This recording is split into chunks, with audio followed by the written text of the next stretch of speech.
आश्रम में राम जी अकेले अयोध्या में सिंहासन पर बैठते, सभा में लोग बैठते, धर्म की चर्चा होती। तो राम जी जब अकेले सिंहासन पर बैठते तो हनुमान जी को अच्छा नहीं लगता था। हनुमान जी बड़े दुखी होते, आंखों से अश्रुपात होता। जिन जानकी के लिए इतना बड़ा युद्ध लड़ा गया, जितना बड़ा युद्ध आज के इतिहास में इस सृष्टि में न हुआ न आगे होगा, महाभारत युद्ध भी उसके सामने कुछ नहीं है, तुच्छ है, तुच्छ है, कुछ नहीं है। कितना बड़ा युद्ध था राम रावण का युद्ध। वाल्मीकि जी जब वर्णन करते हैं तो उनको कोई उपमा नहीं मिले, तो वाल्मीकि जी को कहना पड़ा कि जैसे कोई कवि गगन की उपमा दे। गगन कितना बड़ा है, तो कहां से उपमा देगा? गगन के बराबर दूसरा कोई गगन हो तो बताओ, किस गगन से उसकी उपमा दोगे? तो कवि को कहना पड़ेगा कि गगनम गगनाकारम, गगन गगन के समान है। समुद्र की उपमा देनी हो, समुद्र कितना बड़ा जलाशय है, बोले तो समुद्र के बराबर दूसरा कोई जलाशय है ही नहीं है, किस जलाशय से उसकी उपमा दोगे? तो यही कहना पड़ेगा समुद्रम समुद्रोपमम, समुद्र समुद्र के समान है। तो राम रावण का युद्ध कितना बड़ा है, बोले इतना बड़ा युद्ध कभी हुआ ही नहीं, तो उपमा कहां से दें? तो वाल्मीकि जी ने कहा कि राम रावणयोर युद्धम राम रावणयोरिव, राम रावण का युद्ध राम रावण के युद्ध के समान है, ऐसा युद्ध न भूतो न भविष्यति। इतना बड़ा युद्ध जिन जानकी के लिए, किशोरी जी के लिए किया गया। समुद्र पर सेतु बांधा भगवान ने। हमारे आचार्य कहते हैं कि भगवान लक्ष्मी जी के लिए क्या नहीं करते। समुद्र का बंधन और समुद्र का मंथन दोनों काम भगवान ने श्री जी के लिए ही किया। नाथो ममंथ बबंधतम,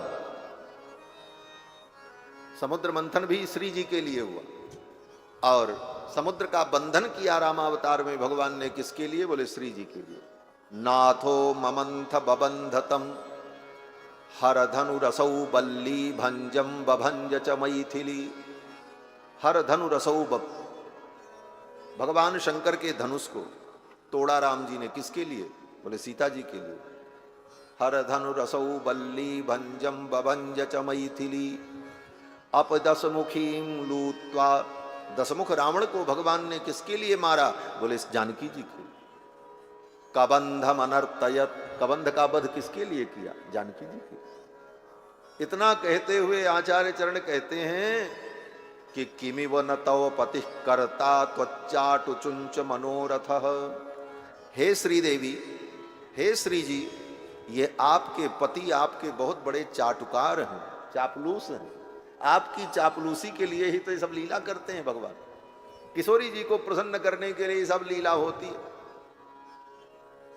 तदिंगित पराधीनो विधत्ते खिलम, किशोरी जी के इंगित को देखकर ही परमात्मा ये समस्त प्रपंच की रचना करते हैं। तो जिन जानकी जी के लिए इतना बड़ा युद्ध हुआ, उन जानकी को प्रभु ने वन में भेज दिया। तो अकेले राम जी को देखकर हनुमान जी को अच्छा नहीं लगता, मन में वेदना होती। तो हनुमान जी क्या करते? बोले चले जाते सरजू जी के किनारे, और सरयू जी के किनारे प्रमोद वन में, प्रमोद वन में सरयू के तट पर बैठ जाते, और दोनों हाथ में करताल लेकर सरयू जी का दर्शन करते हुए, हनुमान जी महाराज की जो पूंछ है ना, उस पूंछ में 1.25 मन सोने का घंटा लगा हुआ है, 1.25 मन सोने का घंटा। और हनुमान जी की पूंछ कैसी है? बोले आजकल चित्र में, फोटो में, मूर्ति में लोग बना देते हैं कि हनुमान जी की पूंछ में आगे जो काले रंग का बाल है जैसे गाय की पूंछ होती है, लेकिन हनुमान जी की पूंछ ऐसी नहीं।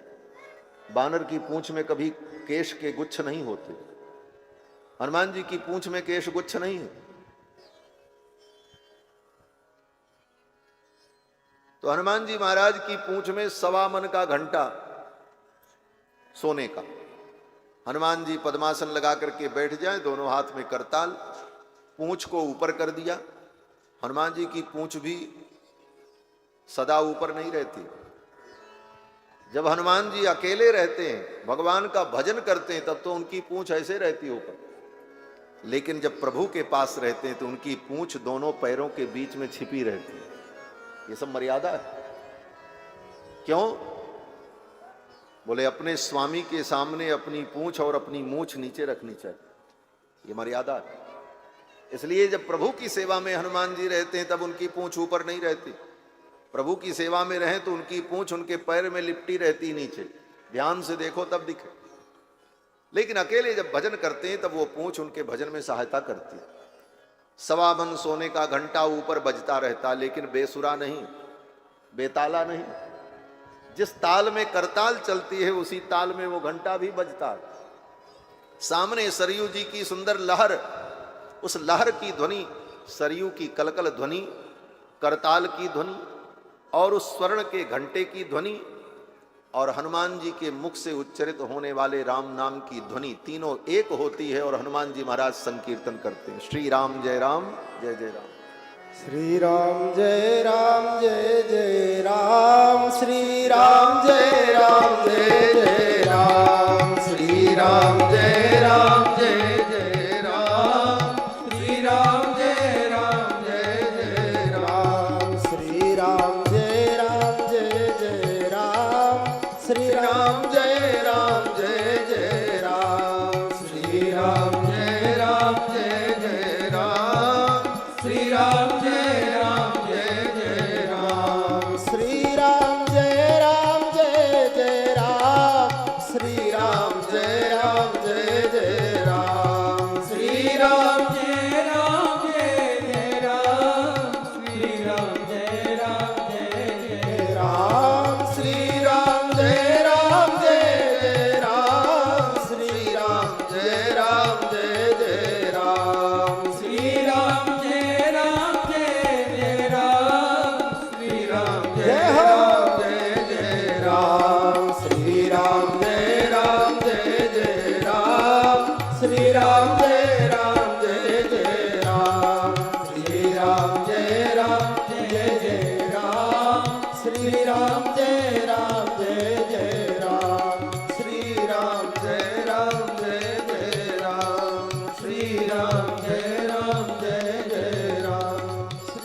रामचंद्र भगवान की जय। हनुमान जी महाराज कीर्तन करते, कीर्तन करके जब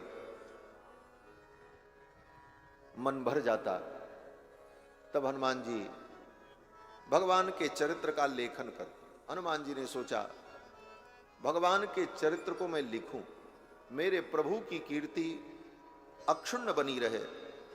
तो हनुमान जी ने सोचा कागज पे लिखेंगे, भोजपत्र पर लिखेंगे तो कालांतर में भीग करके, सड़ करके, गल करके खत्म भी हो सकती। पत्थर पर अगर लिख दें तो पत्थर की लकीर, कहते हैं ना कि पत्थर की लकीर, वो मिटती नहीं।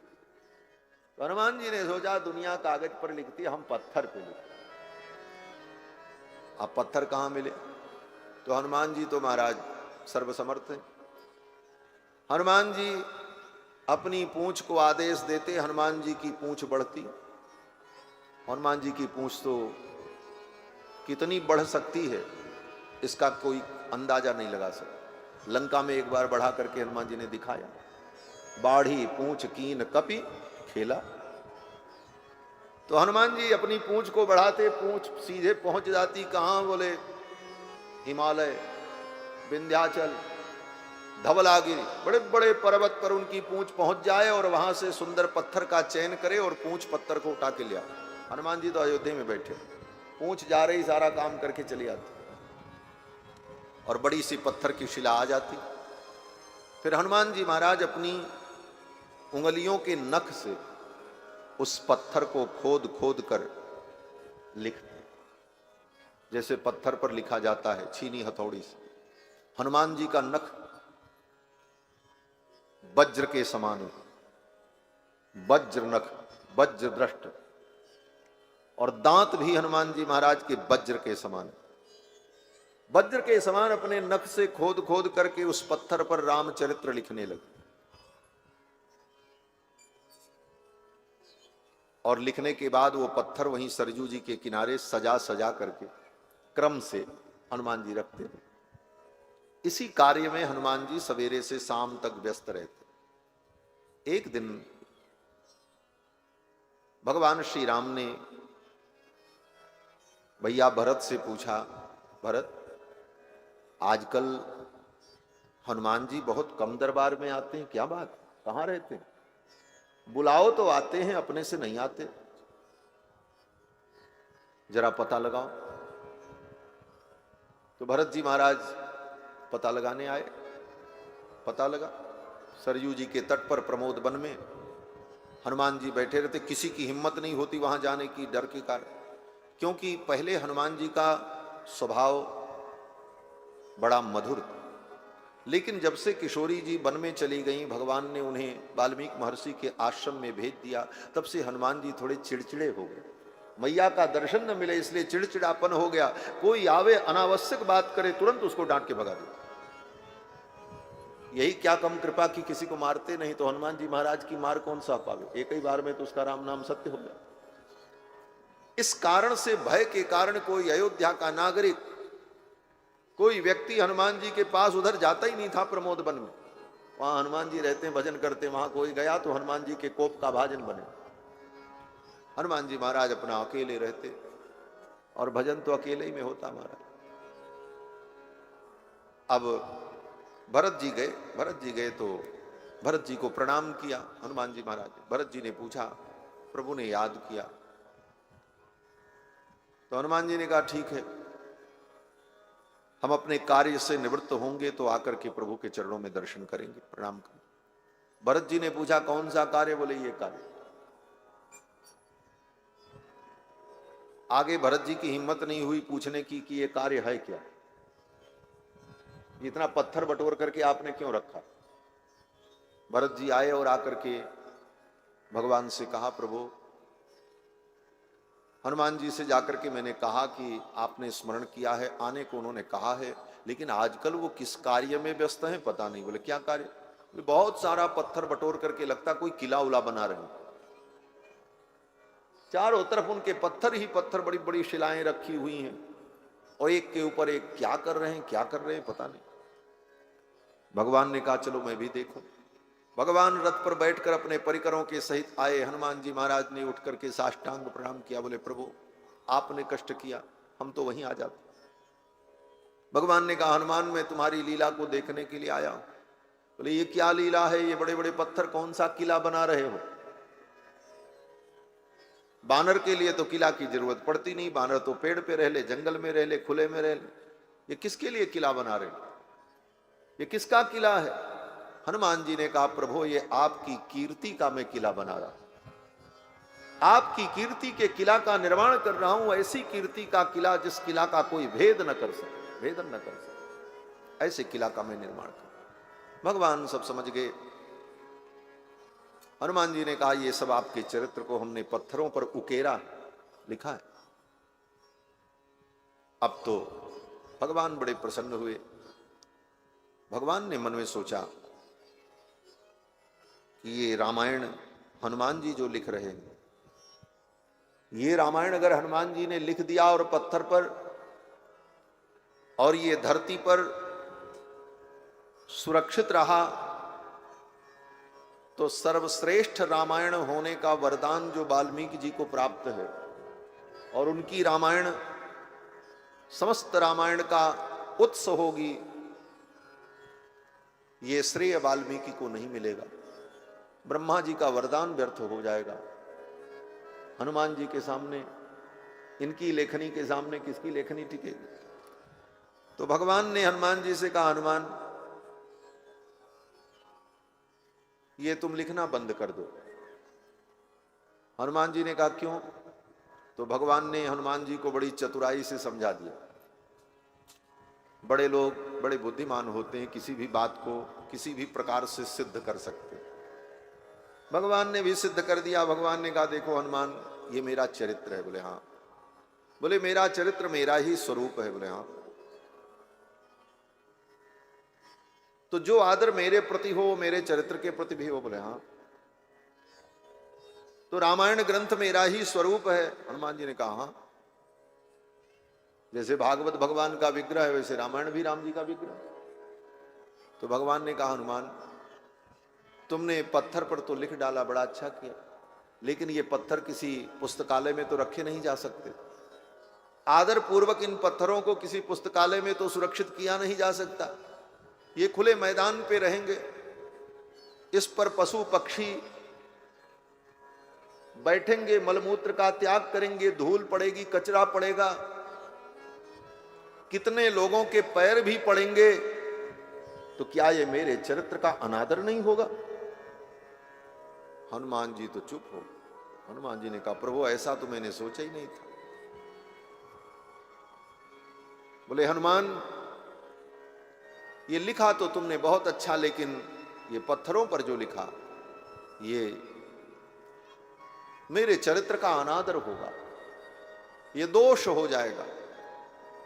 इसलिए मैं कहता हूं ये लिखना बंद कर दो। और दूसरा कोई उपाय नहीं था हनुमान जी को रोकने का, बंद कराने का।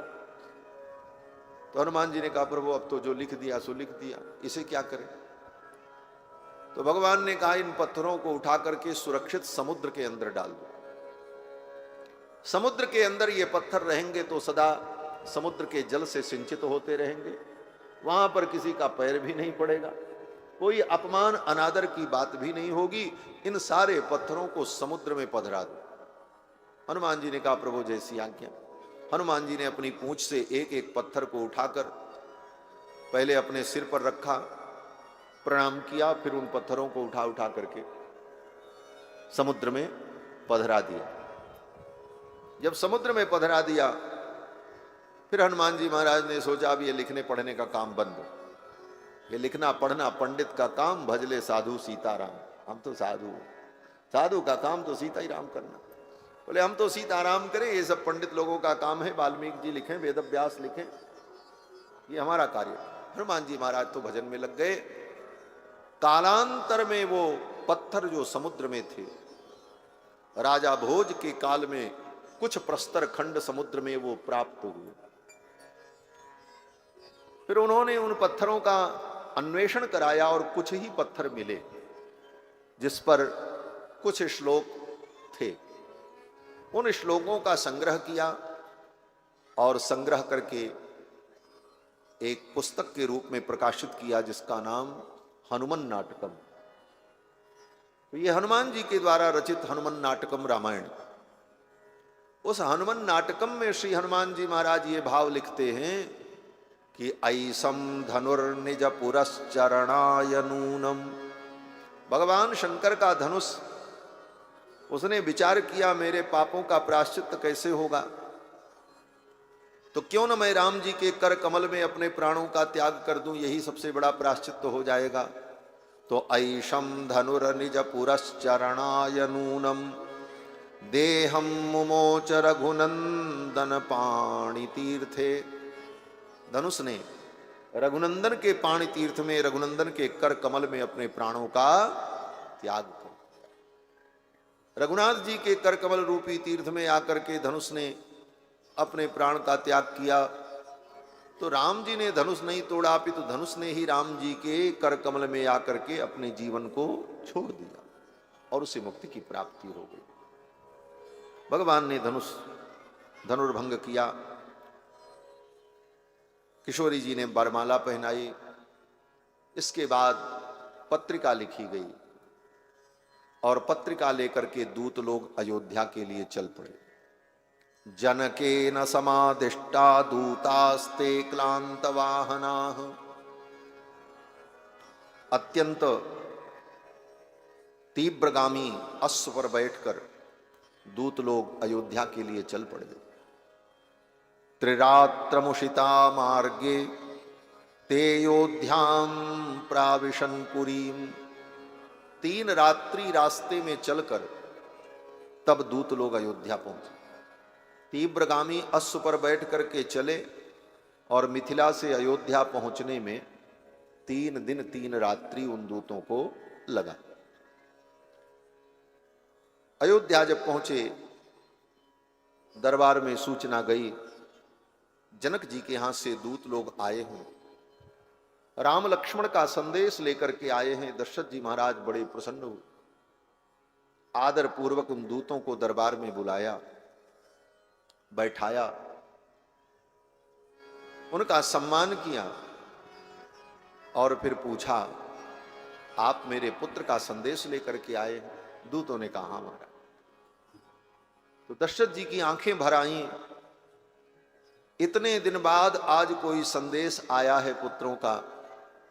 आज के जैसी व्यवस्था तो थी नहीं कि 10 कदम आगे जाए तो तुरंत फोन करके पूछ लो कहां पहुंचे। आजकल तो सुविधा है, तब ऐसी सुविधा थी नहीं, कोई संदेश नहीं, कोई सूचना नहीं। इतने दिनों बाद जब संदेश आया, संदेश वाहक संदेश लेकर के आए, तो दशरथ जी की आंखें भर आईं और दशरथ जी ने कहा, मेरे पुत्रों से मिलके आए हो, उनके पास से आए हो? दूतों ने कहा हाँ। तो दशरथ जी ने कहा, भैया मेरे दोनों बालक कुशल से तो हैं? दशरथ जी ने यही कहा, भैया कहु कुशल तुम्हारे, भैया कहु कुशल तुम्हारे, तुमनी के निज नयन निहारे, तुमनी के निज नयन निहारे, श्यामल गौर धरे धनु भाथा, श्यामल गौर धरे धनु भाथा, वै किशोर कौशिक मुनि साथा, वै किशोर कौशिक मुनि साथा, भैया कहु कुशल तुम्हारे, भैया कहु कुशल तुम्हारे। दशरथ जी ने कहा, भैया उन दूतों को भैया कह करके संबोधन किया दशरथ जी ने। तुमने, तूने, ये तू तड़ाक नहीं। दशरथ जी महाराज उन दूतों से भी बात करते हैं तो कितनी मर्यादा में। बोले, भैया आपने मेरे कुमारों को देखा, भैया कहु कुशल दो बारे, यही असली भाईचारा है। एक राजा एक सेवक को भी इस प्रकार सम्मान दे, यही वास्तविक भाईचारा है। बाकी भाईचारा के नाम पर बड़ी बड़ी राजनीतिक पार्टियां सम्मेलन करती हैं, भाईचारा स्थापित करने का प्रयास होता है, और उसमें होता क्या है? बोले जितना माल है वो तो सब अपने खा लेते हैं और भाई के लिए चारा छोड़ देते हैं, इसी का नाम भाईचारा। लेकिन वास्तविक भाईचारा यही है कि अपने से छोटे को भी हम स्नेह और प्रेम दे सकें, स्नेह दे सकें, आदर दे सकें, यही वास्तविक भाईचारा। इसी से भाईचारा की स्थापना हो। एक दिन पांडाल लगा करके भाईचारा के ऊपर भाषण दे करके और सबको समोसा और रसगुल्ला खिला करके भाईचारा नहीं होता। भाईचारा तो जीवन का व्यवहार है। दशरथ जी महाराज ने उन दूतों से कहा, भैया कहु कुशल दो बारे, तुम नीके निज नयन निहारे। तुमने देखा है मेरे पुत्रों को? मेरे पुत्र धनुष बाण धारण किए हुए वै किशोर और विश्वामित्र गुरु जी के साथ में हैं, उनके साथ में 2 कुमारों को तुमने देखा है? दूतों ने कहा, हाँ महाराज हमने देखा है। दशरथ जी को विश्वास नहीं होता। अति स्नेही पाप शंकी, जहां पर अत्यधिक स्नेह होता है वहां पर आशंका बनी रहती, शंका बनी रहती, अनिष्ट की आशंका भी बनी रहती। दशरथ जी ने कहा, देखा है? दूतों ने कहा देखा है। बोले, अपनी आंख से देखा है? दूतों ने कहा, हाँ महाराज, कोई भी देखेगा तो अपनी ही आंख से देखेगा, दूसरे की आंख से थोड़ी देखता। भैया कहो कुशल दो बारे, तुम नीके निज नयन निहारे। अपनी आंखों से देखा है। दूतों ने कहा महाराज हमने अपनी आंखों से। इतने पर दशरथ जी को मान लेना चाहिए, लेकिन प्रेम की पराकाष्ठा देखो।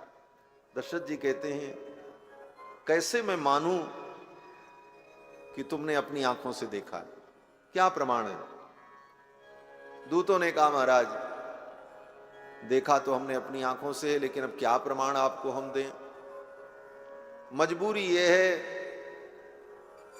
कि जिन आंखों ने देखा है वो बता नहीं सकती, और जो मुंह बता सकते हैं, जो वाणी बता सकती, उसने देखा ही नहीं। देखा तो हमने इन्हीं आंखों से है। हाँ, एक प्रमाण मेरे पास जरूर है। बोले क्या प्रमाण है?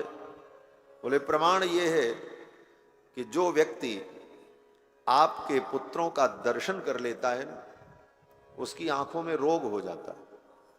क्या रोग हो जाता? बोले फिर उसको दिखना ही बंद हो जाता, फिर वो कुछ नहीं देख पाता। उसको जहां दिखते हैं वही आपके पुत्र ही दिखते हैं, दूसरा कोई दिखता ही नहीं। अब न आंख तर आवत हो। हे प्रभु, हे राजन, आपके पुत्रों को देखने के बाद ये आंखें किसी और को देखना ही नहीं चाहती। देव देखी तव बालक दो, देव देखी तव बालक दो, अब न आँखी तर आवत को, अब न आँखी तर आवत को, देव देखी तव बालक दो, देव देखी तव बालक दो। देव देख तब बालक दो, आपके बालकों को देखने के बाद अब ना आंख तरावत को, अब ये आंखें किसी और को देखना ही नहीं चाहती। क्यों? बोले यही तो नारद जी कहते हैं भक्ति सूत्र में, यम लब्ध्वा अमृतो भवति तृप्तो भवति। परमात्म तत्व की यही विशेषता है, जिसे देख लेने के बाद, जिसे पा लेने के बाद फिर कोई कामना शेष रह ही नहीं जाती। यम लब्ध्वा तृप्तो भवति अमृतो भवति, न वांछति न कांक्षति, न कोई वांछा रह जाती है, न कोई आकांक्षा रह जाती। अब न आंख तर आवत को, सब वेदांत ही है। वेदांत की जो कोटियां हैं वो सब भगवान के चरित्र में घटित होती हैं। इसीलिए इसको हमारे यहां आचार्यों ने रहस्य वेदांत कहा है। वेदांत दो प्रकार का होता है। हमारे यहां श्री वैष्णव सिद्धांत में दो प्रकार का वेदांत है, एक रहस्य वेदांत, एक बाद वेदांत। बाद वेदांत और रहस्य वेदांत, दोनों वेदांत का जो आचार्य होता है उसे उभय वेदांत प्रवर्तकाचार्य कहा जाता है। इसलिए हमारे यहाँ श्री संप्रदाय में जो आचार्य जन होते हैं उनके नाम के आगे जब विरुद्ध लगता है तो यही विरुद्ध लगता है, उभय वेदांत प्रवर्तकाचार्य। वेदांत द्वय पारगम श्रुतनिधिम वादी वसिम्हायितम, वेदांत द्वय। बाद वेदांत, बाद वेदांत माने ये उपनिषद ब्रह्मसूत्र, ये शास्त्रार्थ का जो विषय होता है ये बाद वेदांत, इसमें वाद विवाद होता है। लेकिन वेदांत का उद्देश्य क्या है? बोले वेदांत का उद्देश्य है ब्रह्म तत्व की अनुभूति। तो असली वेदांत तो ब्रह्म तत्व की अनुभूति हुई, लेकिन उसके पहले जो शास्त्रार्थ और लड़ाई है वो बाद है। तो वेदांत दो हो गया, एक रहस्य, एक वाद। इसको हमारे आचार्यों ने कहा जैसे राजा का एक किला होता है,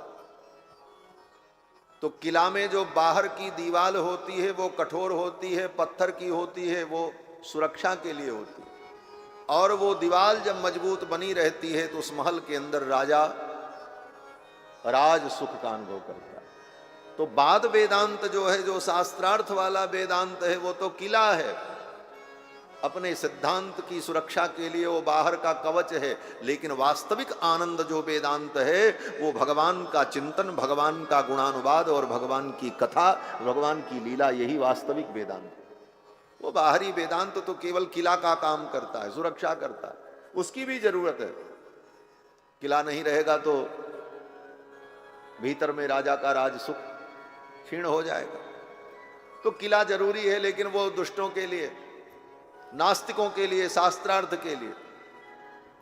लेकिन वास्तविक वेदांत तो भगवान का चिंतन है, भगवान के दिव्य गुणों का चिंतन, भगवान का गुणानुवाद, भगवान की महिमा का अनुभव, यही वास्तविक वेदांत है। इसीलिए हमारे गुरुजी कहा करते थे, इतने बड़े विद्वान थे हमारे गुरुदेव भगवान पूज्य श्री ब्रह्मचारी जी महाराज, सकल शास्त्र निष्णात, सकल शास्त्र निष्णात, और इतना बड़ा त्याग, इतना बड़ा वैराग्य उनके जीवन में मैंने कहीं नहीं देखा दुनिया में। न कोई मठ, न कोई आश्रम, न कभी किसी सभा में भाषण देने गए, न प्रवचन करने गए। केवल पढ़ना और पढ़ाना, दो काम छोड़ करके कुछ किया ही नहीं जीवन। अध्ययन और अध्यापन, बस। तो गुरुजी सब शास्त्र के पंडित थे। एक बार मैं उस समय वेदांताचार्य कर रहा था, वेदांताचार्य की परीक्षा थी, तो गुरुजी से हमने कहा कि आप श्री भाष्य पढ़ा दीजिए। वेदांत ब्रह्मसूत्र का भाष्य, श्री भाष्य, हमने कहा गुरुजी पढ़ा दीजिए, परीक्षा है। गुरुजी कहा ये तो हम पढ़े ही नहीं, इतने बड़े शास्त्रज्ञ। उन्होंने कहा हम सब कुछ हमने पढ़ा, लेकिन वेदांत हम नहीं जानते, वेदांत हमने पढ़ा ही नहीं। क्यों? बोले हम वेदांत का अधिकारी अपने को नहीं मानते। ऐसे महापुरुष जिनका जीवन इतना तपोमय, तीनों काल संध्या, 1000 गायत्री का जप, तर्पण, नित्य नियम, आचार विचार की जो शुद्धता, जीवन में कभी कुएं का जल और नदी का जल छोड़ करके कोई जल पिया नहीं, स्नान भी नहीं किया किसी जल से, इतनी तपस्या, व्याकरण, न्याय, मीमांसा, सभी विषयों के प्रकांड पंडित। और जब वेदांत की बात आई तो गुरुजी ने कहा वेदांत तो हम पढ़े ही नहीं, वेदांत हम जानते ही नहीं। क्यों? तो गुरुजी कहते हम वेदांत के अधिकारी नहीं। कहते वेदांत जब मैं पढ़ने चला, गुरुजी बताते थे कि जब वेदांत ब्रह्म सूत्र मैं पढ़ने चला तो उसमें जो अधिकारी का निरूपण है, वो अधिकारी का निरूपण प्रसंग पढ़ते ही पोथी हमने बंद कर दी और आज तक हमने वेदांत नहीं पढ़ा। बोले क्यों? बोले उसमें जो अधिकारी का निरूपण है, वेदांत पढ़ने का अधिकारी कौन है, वो अधिकारी मैं अपने को नहीं पाया, मैं अपने को अधिकारी नहीं समझ सका। क्यों? बोले वेदांत में लिखा है वेदांत पढ़ने का अधिकारी वही है जिसके अंदर इहा मूत्र फल भोग विराग हो, साधन चतुष्टय संपन्न हो, संसार में वैराग्य हो जाए और परलोक से भी वैराग्य हो, या मूत्र फल भोग विराग। और अगर ऐसा वैराग्य नहीं है, कर्म का अधिगम करके संपूर्ण कर्मों का अनुष्ठान जीवन में व्यक्ति ने नहीं किया है, तो वह वेदांत पढ़ने वाला व्यक्ति भ्रष्ट हो जाएगा। इसीलिए बड़े बड़े वेदांत पढ़ने वाले भ्रष्ट हो जाते। हाँ, क्यों? बोले वेदांत तो पढ़ लिया, वेदांत में सीधे सीधे कहा गया सब मिथ्या है,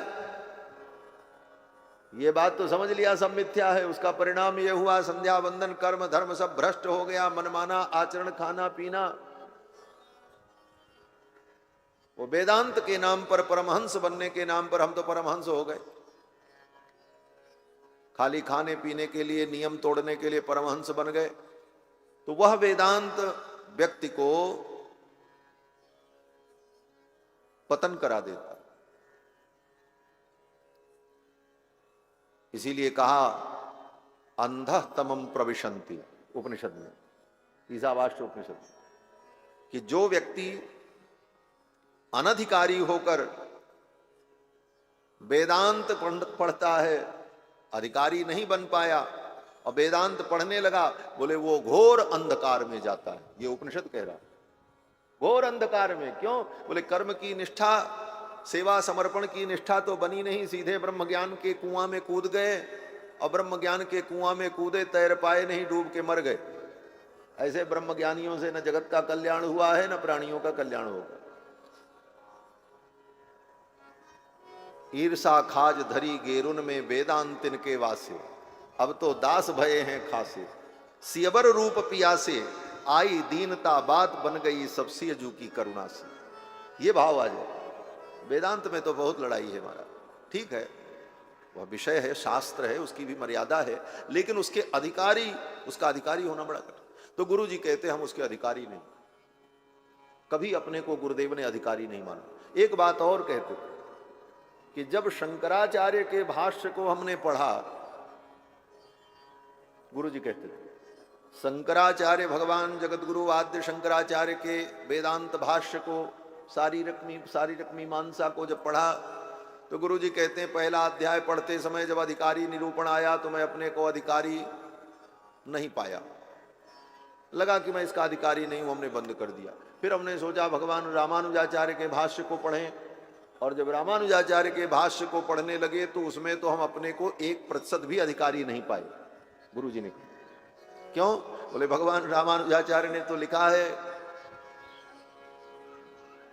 कि कर्माधिगमादनंतरम ब्रह्म विविदिशेति बक्षच्च कर्म ब्रह्म मीमांसयोरैक शास्त्रम संगीत में तच्छारीरिकम जैमिनीयेन षोडश लक्षणेनेति शास्त्रैकत्व सिद्धि।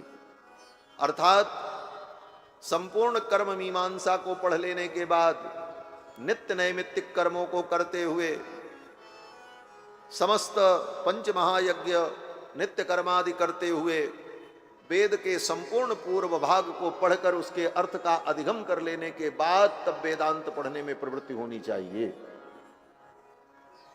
संध्या वंदन करे नहीं, वेद की संहिता का एक अध्याय भी नहीं पढ़ा, वेदों में क्या लिखा है ये समझने की चेष्टा नहीं की, सीधे वेदांत में प्रवेश कर गए। परिणाम क्या होता है? बोले वो व्यक्ति भ्रष्ट हो जाए, पतित हो जाए। आज ऐसे वेदांतियों की कमी नहीं है, खूब वेदांती ऐसे घूम रहे।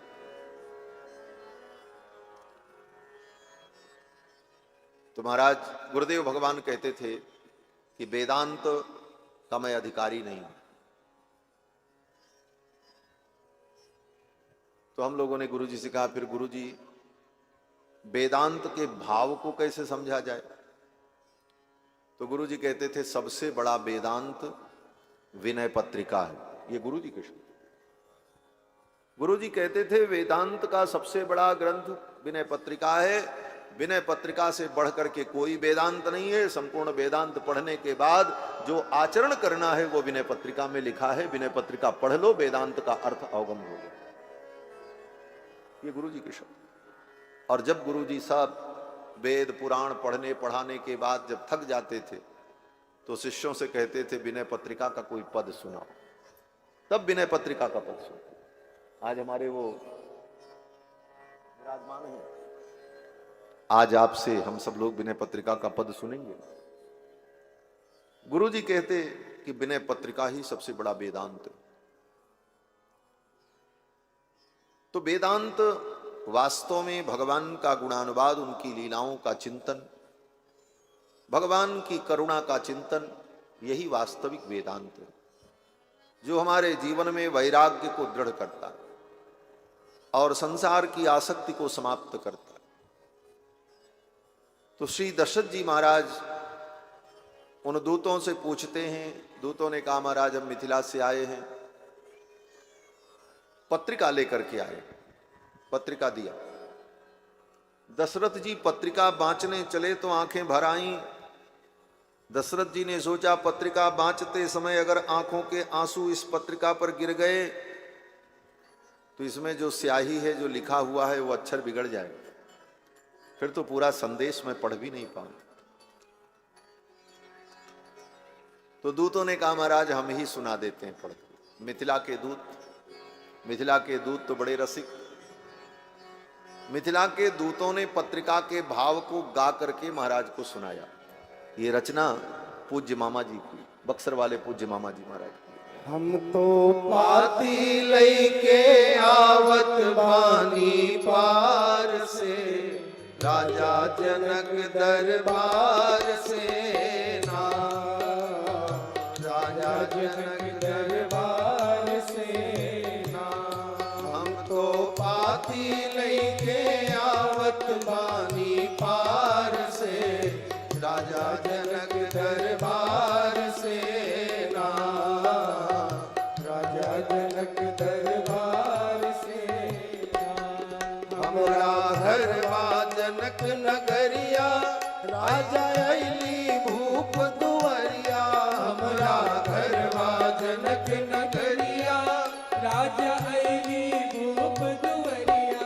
हमरा घरवा जनक नगरिया, राजा अली भूप दुआरिया। हमरा घरवा जनक नगरिया, राजा अली भूप दुवरिया। मनवा रीझ गईले महिमा अपरंपार से, राजा जनक दरबार से ना। रीझ गईले महिमा अपरंपार से, राजा जनक दरबार से ना, राजा जनक दरबार से। हमरा राजा जनक के धिया, जिनकर नाम बाटे सिया। हमरा राजा जनक के धिया, जिनकर नाम बाटे सिया। हमरा राजा जनक के धिया, जिनकर नाम बाटे सिया। हमरा राजा जनक के दिया, जिनकर नाम बाटे सिया। उनकर शादी हुई है कौशल्या कुमार से, राजा जनक दरबार से ना।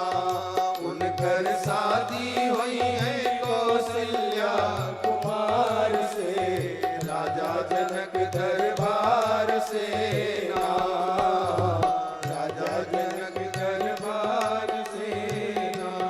सीते शांति रूप जब जनले, बाबा जनक धनुष प्रण ठनले। सिय के शांति रूप जब जनले, बाबा जनक धनुष प्रण ठनले। सिय के शांति रूप जब जनले, बाबा जनक धनुष प्रण ठनले। सिय के शांति रूप जब जनले, बाबा जनक धनुष प्रण ठनले। रचना रच ले सिया स्वयंवर के विचार से, राजा जनक दरबार से ना, राजा जनक दरबार से ना। रचना रच ले सिया स्वयंवर के विचार से, राजा जनक दरबार से ना, राजा जनक दरबार से। जुटले बड़े बड़े भट भूप, धनुहा देख के बैठे चुप। जुटले बड़े बड़े भट भूप, धनुआ देख के बैठे चुप। जुटले बड़े बड़े भट भूप, धनुआ देख के बैठे चुप। जुटले बड़े बड़े भट भूप, धनुआ देख के बैठे चुप। दिल भर धनुष उठल ना कौनो वीर बरियार से, राजा जनक दरबार से ना। दिल भर धनुष उठल ना कौनो वीर बरियार से, राजा जनक दरबार से ना।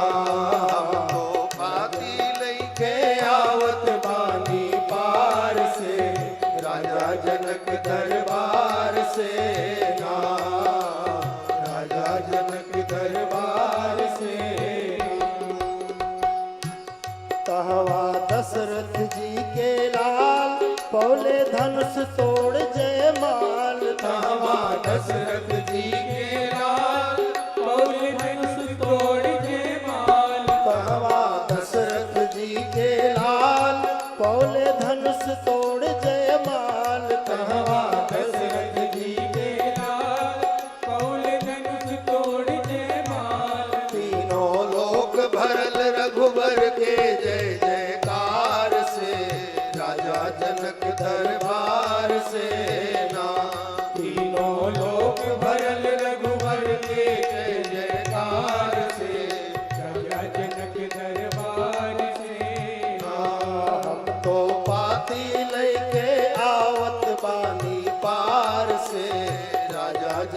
दरबार से ना, राजा जनक दरबार से पाती लिखल बाटे थोड़ा, जल्दी साजी हाथी घोड़ा। पाती लिखल बाटे थोड़ा, जल्दी साजी हाथी घोड़ा। पाती लिखल बाटे थोड़ा, जल्दी साजी हाथी घोड़ा। पाती लिखल बाटे थोड़ा, जल्दी साजी हाथी घोड़ा। विनती करत बानी कर जोरी सरकार से, राजा जनक दरबार से ना। विनती करत बानी कर जोरी सरकार से, राजा जनक दरबार से ना। हम तो पाती लेके आवत बानी पार से, राजा जनक दरबार से ना। हम तो पाती लेके आवत बानी पार से, राजा जनक दरबार से ना। राजा जनक दरबार से ना, राजा जनक दरबार से दूतों ने कहा, तहमा दशरथ जी के लाल, पवलें धनुष तोड़ जयमाल। तीनों लोक भरल रघुबर के जय जयकार से। आपके रघुनाथ जी ने धनुष तोड़ा, तीनों लोक में उनकी जय जयकार हुई। अब उनकी शादी होगी। उनकर शादी हुई है कौशल्या कुमार से। किशोरी जी की शादी कौशल्या कुमार रघुनंदन से होगी। पत्रिका में तो बहुत कम बात लिखी। जैसे पुराने जमाने में पत्र लिखते थे तो क्या लिखते थे? बोले सारा पत्र लिखने के बाद नीचे लिखते थे, थोड़ा लिखना बहुत समझना। ये तो लिखा जाता, थोड़ा लिखना बहुत समझना। तो दूतों ने भी कहा कि पाती लिखल बाटे थोड़ा, जल्दी साजी हाथी घोड़ा। अब हाथी घोड़ा तैयार करो और चलो। फिर तो अयोध्या में आनंद की लहर दौड़ पड़ी। गुरुदेव वशिष्ठ ने सुंदर मुहूर्त बताया। दोनों भाइयों ने, भैया भरत और शत्रुघ्न ने अपनी मित्र मंडली को संभाला। दशरथ जी थोड़ा चिंतित हो गए। गुरुदेव वशिष्ठ ने कहा, राजन किस बात की चिंता? दशरथ जी ने कहा, रघुनंदन का विवाह होगा, पत्रिका आई है, अब बारात सजा करके चलना है, समय बहुत कम है। किसको निमंत्रण दूं, किसको न दूं? अगर कोई छूट गया तो लोग यही कहेंगे दशरथ जी ने अपने बेटे का ब्याह किया, मुझे याद नहीं किया। बेटी का ब्याह हो और निमंत्रण किसी को न जाए तो कोई प्रश्न नहीं करेगा, बोले बेटी का ब्याह था। लेकिन बेटे के ब्याह में अगर निमंत्रण न दे तो हर व्यक्ति टोकेगा, आपने अपने बेटे का ब्याह किया, ब्याह रचाया, हमें नहीं पूछा। और दशरथ जी महाराज के तो कितने परिजन पुरजन थे।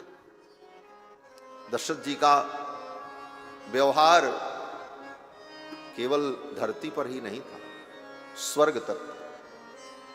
श्री दशरथ जी महाराज जब स्वर्ग में कभी जाते, देवराज इंद्र से मिलने, देवराज इंद्र उन्हें आदर पूर्वक बुलाते, तो दशरथ जी के लिए अलग गद्दी नहीं लगती थी कि कोई अतिथि आया है तो उसके लिए अलग गद्दी लगाई जाए बैठने के लिए। देवराज इंद्र की अमरावती सभा में, उनकी देव सभा में, अमरावती की उस सभा में देवराज इंद्र का जो सिंहासन, उसी सिंहासन पर आधे में इंद्र बैठते थे और आधे में दशरथ जी महाराज। ये सम्मान महाराज दशरथ का स्वर्ग में था। स्वर्ग के राजा इंद्र भी अपनी ही गद्दी पर उनको बैठाते, उसी में आधे में इंद्र बैठे, आधे में दशरथ जी बैठे। ये दशरथ जी का संबंध स्वर्ग था। कोई भी छूट जाए तो कितना बड़ा उपहास होगा। दशरथ जी ने कहा, सबको निमंत्रण कैसे पहुंचे, समय बहुत कम है। इतनी पत्रिकाएं लिखी जाएं और तब निमंत्रण भेजा जाए, कितना समय लगेगा। उसी समय देवर्षि नारद आ गए। नारद जी ने कहा, नारायण हरि नारद जी ने कहा निमंत्रण मैं बांट देता हूं। बोले कैसे? नारद जी ने कहा हल्दी में रंग करके 5.25 किलो चावल ले आओ, हल्दी और दूर्वा डाल करके 5.25 किलो चावल दे दो। उसी चावल को अक्षत को ही निमंत्रण के रूप में मैं सबको दे दूंगा और जबानी निमंत्रण कह दूंगा। ये पत्रिका उत्रिका लिखने के झंझट खत्म हो गया। बोले ठीक। 5.25 किलो चावल, साली तंडुल, हरिद्रा से अभिषिक्त दूर्वा इत्यादि उसमें पड़ी हुई झोली में लेकर के सेवक आए। नारद जी ने कहा इतने चावल में क्या होगा? तीनों लोक में रघुवर के विवाह का निमंत्रण बांटना है, इतना इतना भी देंगे तो पूरा नहीं लगेगा। दशरथ जी ने कहा तो महाराज 10-20 कुंटल दे दें। नारद जी ने कहा हम कोई बोझा ढोएंगे क्या? इतना लेकर के कहां जाएंगे? बोले तब? तो नारद जी ने कहा एक काम करो, वो मिथिला से जो पत्रिका आई है मंगाओ। मिथिला से आई हुई पत्रिका मंगाई गई। नारद जी ने कहा इस पत्रिका को खोलो। पत्रिका खोली गई। पत्रिका जब लिख करके वहां से जनक जी ने और वहां के पुरोहितों ने भेजा तो पत्रिका का पहले पूजन हुआ था। पत्रिका के ऊपर चंदन हल्दी लगाकर अक्षत लगा करके पत्रिका का पूजन करके फिर लपेट करके वो पत्रिका दी गई थी। नारद जी ने कहा इस पत्रिका में जो मिथिला का अक्षत लगा हुआ है वो अक्षत निकाल करके अयोध्या के अक्षत में मिला दो। ये अन्नपूर्णा के यहां से आया है, ये घटेगा ही नहीं। 5 कुंटल 10 कुंटल ढोने की जरूरत ही नहीं पड़ेगी। मिथिला से आए हुए उस अक्षत को निकाल करके उस अक्षत में मिलाया। नारद जी ने वो झोली कंधे पर टांग ली और नारद जी चल पड़े। सबको निमंत्रण बांट दिया। स्वर्ग में देवताओं, दशरथ जी के जितने अपने परिजन पुरजन थे 1,64,000 तो रघुवंशी क्षत्रिय जो पूरी धरती पर छोटे से लेकर बड़े तक के राजा थे। कोई 2 गांव का राजा, कोई छोटा जमींदार, कोई छोटा सूबेदार, ऐसे जो रघुवंश के क्षत्रिय थे 1,64,000। और उन एक एक के जो सेवक 2, 4, 10, 20 साथ में रहे उनकी तो कोई गणना ही नहीं। बाकी और जो अन्य वर्ग के लोग, ब्राह्मण लोग, ऋषि लोग, तपस्वी लोग, इतनी बड़ी बारात सजी। देवराज इंद्र अपने ऐरावत पर बैठ करके आए राम जी के बारात में सम्मिलित होने के। और दशरथ जी महाराज अपने गजराज पर सवार हुए। इंद्र के गजराज का नाम ऐरावत और दशरथ जी महाराज का जो गजराज उसका नाम शत्रुंजय। शत्रुंजय नाम का हाथी। बाद में वो गजराज भगवान श्री राम उस गजराज पर बैठते थे। शत्रुंजय नाम का वो गजराज अत्यंत प्रिय भगवान।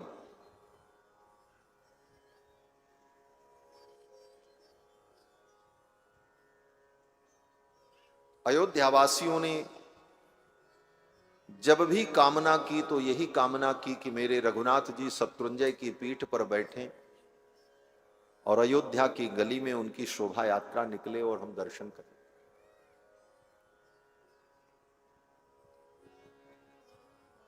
इक्षामो ही महाबाहुम रघुवीरम महाबलम गजेन महतायांतम रामम क्षत्रा व्रताननम। ये कैसी बंद कर। तो दशरथ जी महाराज का गजराज शत्रुंजय, वो जैसे धरती पर गजराज होते हैं वैसे ही, और देवराज इंद्र का गजराज दूध के समान धवल। एक श्याम वर्ण गजराज शत्रुंजय और दूध के समान धवल वर्ण गजराज ऐरावत इंद्र का। ऐरावत के 4 दांत। ऐरावत की यही विशेषता है इंद्र के वाहन की, उसके 4 दंत बड़े बड़े। और शत्रुंजय के 2 दांत। एक पर धरती के चक्रवर्ती सम्राट बैठे हैं और एक पर स्वर्ग के राजा इंद्र बैठे। ये दोनों आगे आगे चल रहे थे बारात में। और जितने लोग थे ऋषि मुनि महात्मा सब लोग चल पड़े। मंगल बेला में अयोध्या से बारात चली। जब बारात चली तो सारे सगुन प्रकट हो गए।